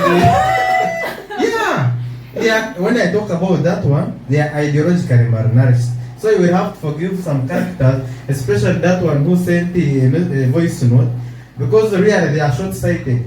For them, they can't look at the developmental approach you are talking about. And when the Rebukites asked this question to Omujugujugu, rather to Omujugujugu is even would dodge it. But Omujugujugu, I want to tell you, Kites, I have worked with him, me personally, and Omujugujugu is one of the most outspoken honorables who have been in the 90s. You have even seen now we are blocking him on Twitter because of yes. Now he blocked him on Twitter because of being outspoken on the student issues.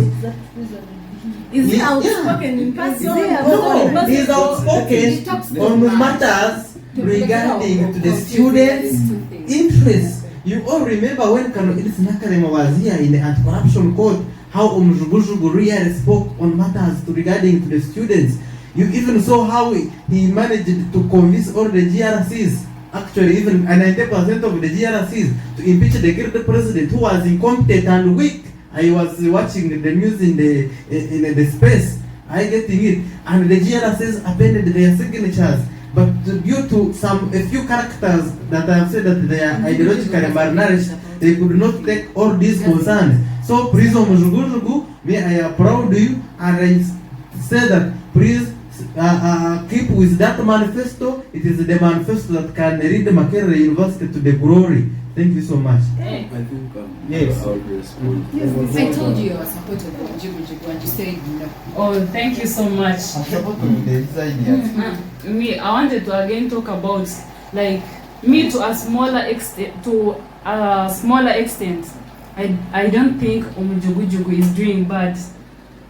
According to me, yeah. According to how I have even heard other presenters say something about him, so I don't think he's doing bad. Why do you think he's not? Why do you think he's not doing bad? Abias is saying Omujugujugu is a person that has been trying to amplify the students' voice. He has been blocked on Twitter by by Nawangwe. Yeah, I think he has been trying his level best to amplify the students' voice, but I think he should change his ways of communication, or I think, I don't know how I can term it, but then I think he has not been able to How can I even He tell has it? spoken, but he has not been heard, unfortunately. He was hard. The fact that he was blocked. But maybe maybe his way of approach is not good. I think that's how I can say. Okay. It's just questions that I want to respond to. Here's one thing. Now, Omujugujugu again is an attention seeker. Thank you so much. Yes? Omujugujugu will do anything just to be in the news. The reason Omujugujugu came into that house to bring up a motion to petition the guild president was the fees policy. That the guild president had not been out there to engage administration and talk about issues pertaining to the fees policy. Those were the incompetencies he was citing. Grounds, the fees policy. I think I also got into a war with him on Twitter again about the same issue. My question was simple. When we have a fees policy, Omujugujugu, yes, who do you attack? The student leader or the administration imposing the fees policy? Yes? But because he knows attacking the administration won't get him the attention he needs, he will look for easier prey. He will look for where he has to make the news. He will look for, how do I, cause chaos here and be the topic of discussion. Is where now he thinks that, okay, I think if I bring up a topic of impeaching the guild president, I would make news. And he indeed makes them. Yes? It is now upon us as people to understand what his motives are, what his interests are. Again, I'm telling you, if you're blinded, you will think that, this guy is fighting for us. But that's not his intentions. I'm telling you, he has held positions before. Right. Just go and look for what he has done with those positions he has had. There is nothing to show for it. So why do you think you can now trust him with becoming a guild president? Abia says he's outspoken. I think yesterday I also told him the same. Omujugujugu is really outspoken. And I also told people yesterday that, if you're looking for someone to inspire you when it comes to speaking to the public speech and convincing people, he's the one to look up to. That's what we want. But leadership is beyond that. And the leader influences. You see, leadership is beyond you being outspoken. It is you producing results, which he doesn't have. I tell you, Abias, and I tell you, Honorable GRC, that when you just speak but not have results for the work you're speaking for, there is nothing we can credit you for there. Because all he's doing is speak without results. So we do not have grounds to say he's capable of doing these things. Because he has promised people things before and he has not provided. So he again cannot provide here. But one thing I can guarantee you is that if Omujugujugu becomes guild president, of course, he will always create chaos that you will enjoy. He will always make those speeches when Nakalema comes here. You see? No. I'm talking in spaces he's in the house, for example. He's the leader of opposition, and every time he stands up to speak, the entire house is happy that Omujugujugu is speaking. But what are the results of the work he says he's doing? Leadership. You see, here's the thing. No, here's the thing. You see these days they blame politicians for, being just men in suits, for being men that, just speak English. Because what is more important for your person at your school is whether they are having lectures, whether there is Wi-Fi, whether there are marks. Not what kind of English you speak. Those are small things. Those are small things to achieve. So, exactly. No, that's what makes you realize that even with Omujugujugu being outspoken, there are no results for his work. Because those two things are very exclusive. You speaking and you doing work is very, very, very different things. So, when given a choice to choose between someone who knows how to speak and someone who produces results, definitely everyone would go with someone with results. Omushugu is not that kind of lead. Thank you so much. It is actually getting interesting, but we are actually encouraging another program. So we are going to put a pause and we are going to bring the same panel next week. We are going to actually go on with the same topic, and this time we've added a twist on how we can actually get efficient leaders, but not the ones who are looking nice, those are giving nice hugs, those who are, let me say, brown or whatever preference you can choose. So, whatever preference you may choose. So that is going to be our topic for next time with the same panel. If you want someone else to be on the panel, please feel free to reach out to me. And I have a disclaimer before we actually go in for the conclusive remarks. The opinions that are shared in the studio, they are not for the studio. They are for the people. So if you put in feelings, it is not the studio to blame, it is the people. Because we have a right to speak. Infinity Radio and Infinity TV, they just provide a platform for the people to come and share. So I'm going to start with the council as she actually concludes, as we leave the platform and give in for other programs that are coming through. Thank you so much, moderator. I remain Chair of Makerere Pamela, and as we conclude, I would like to urge you all, address your minds to the law, okay? Ignorance is not a good thing, and you can't blame anyone for being ignorant. Don't blame people for your ignorance, or don't blame people for things that are going to happen because you're ignorant. So, please know the law. It's your responsibility as a person to know the law. It's your responsibility as a person to know what your leaders are supposed to do. And yeah, you won't blame it on anyone that you're ignorant. It's a very bad thing. It doesn't look good on anyone. Yeah. Thank you so much, Honorable Pamela Chirabo Vera. She's actually aspiring for GRC Complex Hall. Over to you, Honorable Kitesi. Yeah, thank you so much for hosting us. It's been a pleasure having a great talk with you. Great thanks to the Infinity Radio. Thanks so much for hosting us. We shall be glad again to meet here. Kaites Melon is my name, and aspiring GRC School of Social Sciences. Thank you so much. Thank you so much. Over to you, our ancestor. Yeah, thank you so much. And as I conclude, I talked about ideological malnourishment. I want to tell you that Patriotism Club, as we always meet every Thursday in Nkuruma Hall, and we discuss about all these ideas that can transform our university, can transform our nation. We also, after next Friday, we have what we call a fireside discussion. Please, I encourage the listeners and members in the studio to come and join us in the fireside conversation at Nkuruma Hall on Friday from 6 p.m. to 10 p.m. We definitely, yeah, logistics are there, everything is there. Do you have open minds? Yeah, we have. It's going to be a discussion. It's going to be a discussion, and please, Infinity Radio, very minute. I can't thank you enough. This is a platform that really will bring quality leaders. I believe if students listen to these engagements and come here and deliberate on all these issues, I believe we are going to be having a better material tomorrow. Thank you so much. Have a nice weekend. Thank you so much. Well, thank you very much.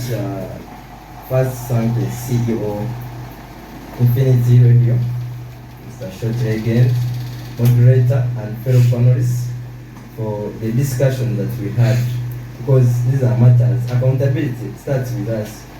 Yeah, we are talking, we brought it much closer to university leadership, but there are things even which happen nationwide, where we find in parliament there are such cases here and there. So I thank you, and as someone who has served Makerere for that 3 years and who is soon leaving, my simple advice to students and the incoming leaders. First of all, incoming leaders, lower your expectations. That's true. And know your responsibilities.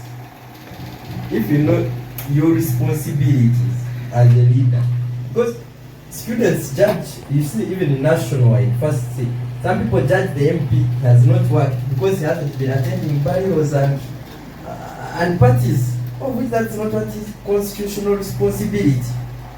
If your responsibility is representation, oversight, approval of budget, and like being accessible to students, sort of every issue, that's it.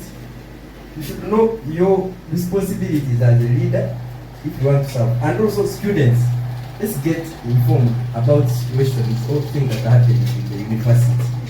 Because the more you become ignorant of the circumstances or issues or situations that are happening around Makerere, that's how you will mess up also.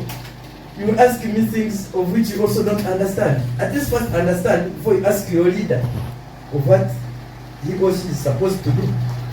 When you do that, I feel like you can become a good leader, and also students can really be served and can be able to held accountable, hold their leaders accountable. Thank you very much. Thank you so much, Honorable Saul. Over to you. Thank you so much, Nkuru. I want to thank you for hosting us. I want to thank management of Infinity Radio for always giving us a platform to discuss these things. As we conclude, I think you see that onus should be upon us as the people here, as the people that understand how things work, to now teach those that don't know. Yes. That you see, when you are also an aspiring GRC and aspiring chairperson, don't promise people heaven. Promise them the things you'll be able to do. Yeah. Those people need us, because the students need us. We also need them. So that's why we should share this knowledge, not to liberate those that are in the dark to come and know how things exactly work. So I think that way we can now then get better quality leaders and better services overall.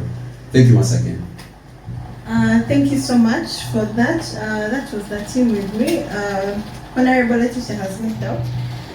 So thank you so much, everyone who has tuned in, for giving us your time, your ears, everyone who had us in your living rooms, in your cars, hostel rooms, everywhere that you are listening in. Thank you so much. We don't take it for granted. Follow us on Twitter, on Instagram, on Facebook, on TikTok. It's Infinity. InfinityUG.com. And if you want to actually rewatch, rewind, and also re-listen to the talk show, we are going to upload the video on YouTube. Feel free to reach out to us for any assistance. Thank you so much, and see you next weekend. It was Holiza Precious behind the microphone. Have a lovely afternoon.